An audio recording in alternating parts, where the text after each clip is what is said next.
This ball python is sitting on a clutch of eggs, so the first thing we're going to do is gently remove her so we can collect the eggs and incubate them. The next thing I'm going to do is use a piece of charcoal to mark the eggs with an X. I like to mark the tops of the eggs as I found them. Unlike bird eggs, snake eggs lack a membrane known as the chalaza. The chalaza is a membrane that suspends the embryo in the center of the egg, which ultimately allows it to rotate without causing any issues. Since snake eggs lack this membrane, the embryo fixes itself to the inside of the eggshell. Once attached, it needs to stay in that same orientation, so it could stay properly connected to the yolk sac, blood vessels, and all the inner workings of the egg. So after the embryo fixes itself to the inside of the eggshell, if that egg is rotated, especially if it stays in a rotated position, it could mean some serious trouble for that developing embryo. So as I candle the egg, I look to see if the embryo is on top. If it's not on top, I'll rotate the egg so it is, and then I'll remark the egg and leave it in that position, which will give it the best chance at survival. Now that all the eggs are in the proper position, I'll get them in the incubator, but we'll check up on them again soon. So we're 2 weeks into incubation. Let's see how our eggs are doing. So this is one of 2 pied ball python clutches that we have in the incubator right now. And if you've seen the videos of my other clutch, that one egg is looking pretty ugly. But the eggs in this clutch are looking almost perfect. There's a total of 5 eggs in this clutch. Both of the parents of this clutch were pieds. And since the pied morph is a recessive gene, that means that all of the snakes that hatch out of this clutch are going to be pieds. Now I don't want to jinx myself, but taking a closer look at this clutch, everything looks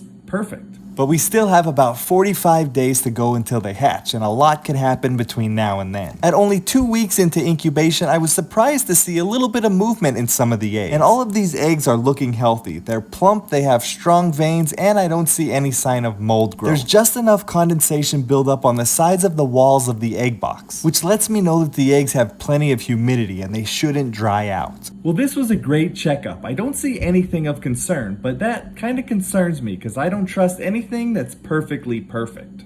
These eggs are on day 22 of incubation, so they're nearing the halfway point. I'm really excited to see these snakes hatch, but I'm going to run into an issue. Right now, this clutch is looking perfect. The eggs are still nice and plump. I don't see any mold or other indicators that suggest that the eggs may be going bad. So as long as we keep doing what we're doing, I think that these eggs are going to hatch on time without any issues. And this clutch will produce pied ball pythons, and I can assure you that they're going to be nothing short of amazing. But here's where the problem lies. These eggs are scheduled to hatch on a day that I'm going to be out of town. The baby snakes will hatch on their own, but once the inside of the egg is exposed to outside conditions, it begins to rot and creates a pretty nasty environment for the snakes to be trapped in. So I'm going to have to come up with a plan to ensure that these snakes don't sit in an unhealthy environment for too long. I knew something was going to go wrong with this clutch. This was the perfect clutch, and something happened to it, and I'm not even sure why or how. These eggs are on day 30 of incubation, so they're about halfway done. I was doing a routine checkup when I picked up one of the eggs, and it started leaking. Up until this point, these eggs looked absolutely perfect. This egg wasn't even attached to the other, so I have no idea why when I picked it up, it just started leaking. This egg was leaking a lot, so in order to save it, I had to act fast. I did my best to dry up the egg so I could put a piece of tape over it. It didn't stop the leak, but it did slow it down, which bought me some time to prepare the materials to patch up the egg. I've only experienced a situation like this one other time, so I was a little frazzled and not completely prepared for it. So I ended up using the same technique I used to patch up the last leaky egg. The first thing I did is mix up some glue and antifungal powder into a thick paste. Then I used some pieces of paper towel to cover up the hole and stop the flow. Once I stopped the flow, I dried up the egg and then I covered everything with the paste. Now this may not be the best solution, and I remember the last time this happened, people were giving me a lot of great ideas in the comments, and I actually wanted to try them if it ever happened again. But I was a little frantic, so I fell back on a technique that I had the materials for and I knew worked successfully for me in the past. After applying the paste, I let it dry for a few moments and then I covered everything with the antifungal powder to dry it up even more and hopefully prevent any mold from growing. I'm not sure if it was a pressure buildup or what, but it was really a surprising and strange turn of events, and I really hope that this patched egg hatches with no problems.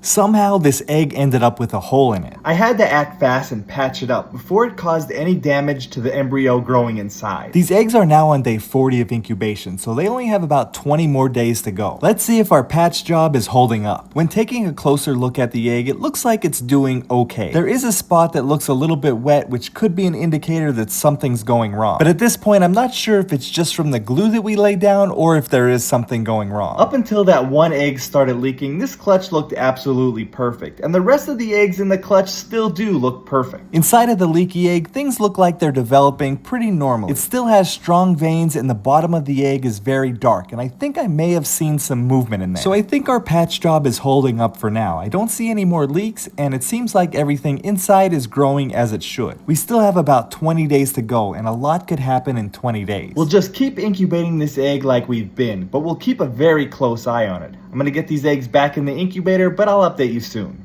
Our patched up egg is now on day 45 of incubation. A few weeks ago, this clutch was looking perfect, and then a random hole appeared in one of the eggs and we had to patch it up. Our glue and antifungal powder patch job seems like it's holding up pretty well, and it seems like the rest of the clutch is looking really good. These eggs should be hatching in about 10 to 15 days, so we won't know if that leak impacted the baby snake at all until then. The egg currently weighs 99 grams, which is still a good size. The rest of the clutch is still stuck together, so I can't really get a good comparison. What's unusual is the rest of the clutch weighs 354 grams altogether. That divided by 4 is about 88.5 grams, which is actually lighter than the leaky egg. When I candle the leaky egg, everything inside looks pretty normal. So my only thought and concern right now is, will that snake be able to hatch through our patch job? And what's more concerning is that I'm not going to be here when this clutch hatches. So there's still a few unknowns going on with this clutch. We're just going to have to do our best to plan and then hope for the best.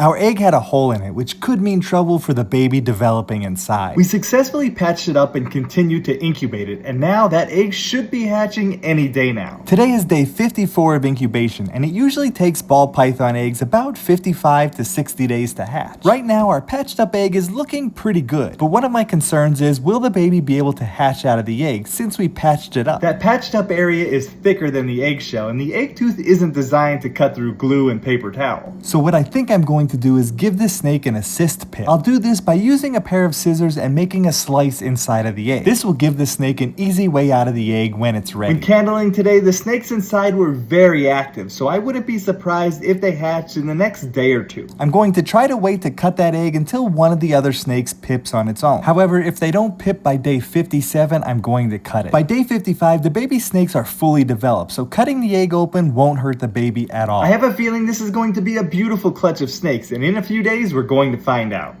Our egg had a hole in it, but we patched it up and now it's ready to hatch. But for a few reasons, I decided to give this one a little bit of help by making a small slice in that patched up area so it doesn't have any problems hatching. We are on day 55 of incubation, so the baby inside is fully developed, so there's really no danger in cutting open the egg. Now, I typically don't like to cut open the eggs. I like to let them hatch on their own. But that area that we patched up is really thick, and I'm not sure if the baby could escape through that part of the egg. A year or two ago, we used the same technique to patch up an egg, and it worked out really well. Today, we're going to find out if it worked out again. When doing this assist pip, I was very careful just to cut open the eggshell because I wanted to leave the amnion intact. The amnion is a transparent sac that surrounds the snake inside of the egg. Now, if I were to break it, it probably wouldn't cause any issues at all. But I wanted to leave it intact because I wasn't sure if this guy was ready to hatch or not. So keeping it intact will give him a little extra protection and prevent him from drying out. I saw a little bit of movement inside, so I think everything is going to work out fine. We'll put him back in the incubator and we'll check up on him again soon.